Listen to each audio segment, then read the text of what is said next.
Hello everyone, আমি Rozina and welcome back to my channel Rosie's recipes.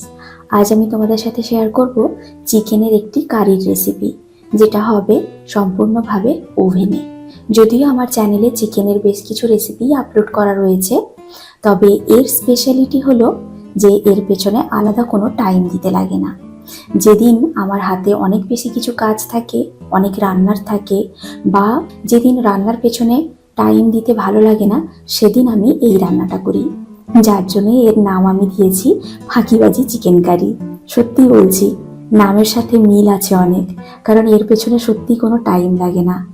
আর এটা তোমরা কিন্তু সার্ভ করতে পারো ভাত, রুটি, পরোটা, পোলাও, মোট কথা সব কিছুর সাথেই।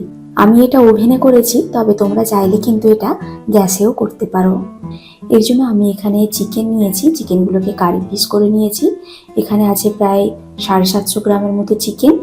ম্যারিনেশনের জন্য আমি এখানে প্রথমেই 2 টেবিল স্পুন টক দই দিয়ে দিয়েছি, আর দিয়ে দিলাম আদা বাটা, স্বাদ মতো নুন, হলুদ গুঁড়ো, লঙ্কা গুঁড়ো, গোলমরিচের গুঁড়ো, একটু গরম মশলা দিয়েছি। গরম মশলাতে আছে লবঙ্গ, এলাচ, দারুচিনি ড্রাই রোস্ট করে গুঁড়ো করে নিয়েছি।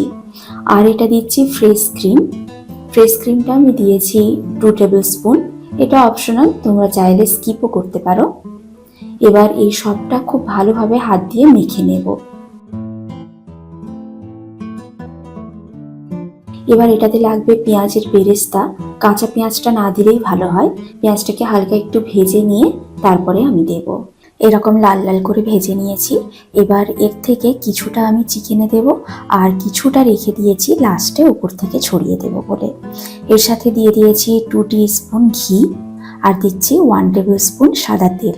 তোমরা কিন্তু এখানে সর্ষের তেলও দিতে পারো। এবার এই সবটা খুব ভালোভাবে হাত দিয়ে মেখে নেব।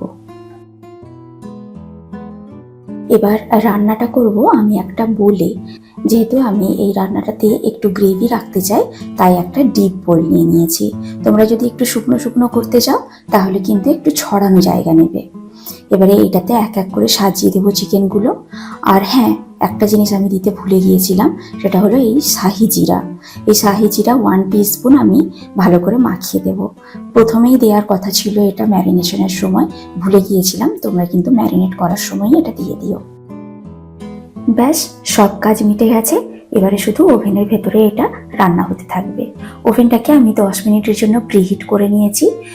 জাস্ট বেকিং মোডটাকে অন করেছি, আর টেম্পারেচার রাখতে হবে 220 থেকে 230-র মধ্যে।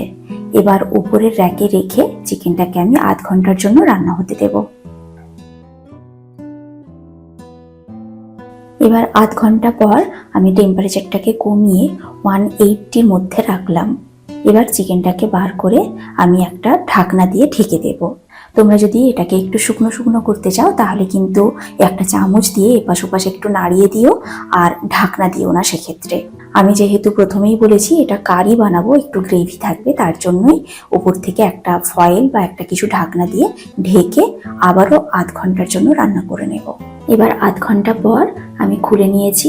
রান্নাটা হতে টোটাল 1 ঘন্টা টাইম লেগেছে। এই দেখো, উপরটা একটু হালকা লাল লাল হয়ে গেছে, আর গ্রেভিটাও রয়েছে। এই অবস্থায় এবারে আমি এটাকে নামিয়ে নেব। তোমরা যদি হাঁড়িতে রান্না করো, সেক্ষেত্রে কিন্তু একটু মাঝে মধ্যে নেড়ে চেড়ে দিতে হবে সবটা, তা না হলে নিচে লেগে যেতে পারে। এবার আর কি, এবার শুধু সার্ভ করার পালা। তোমাদের যার সাথে ইচ্ছে সার্ভ করো, সবকিছুর সাথেই কিন্তু এটা খুব ভালো যায়। ফাঁকিবাজি চিকেন কারি একদম রেডি। তোমাদের যদি এই রেসিপিটি ভালো লেগে থাকে, ভিডিওটি যদি ভালো লেগে থাকে, তাহলে একটি লাইক করে দিও, আর একদিন বাড়িতে অবশ্যই ট্রাই করে দেখো। আশা করি তোমাদের ভালো লাগবে। চ্যানেলটি যদি সাবস্ক্রাইব করা না থাকে, তাহলে এই চ্যানেলটি সাবস্ক্রাইব করে নেওয়ার অনুরোধ রইল। দেখা হচ্ছে আবার নতুন করে এইরকম রেসিপির সাথে। Till then, take care, bye by.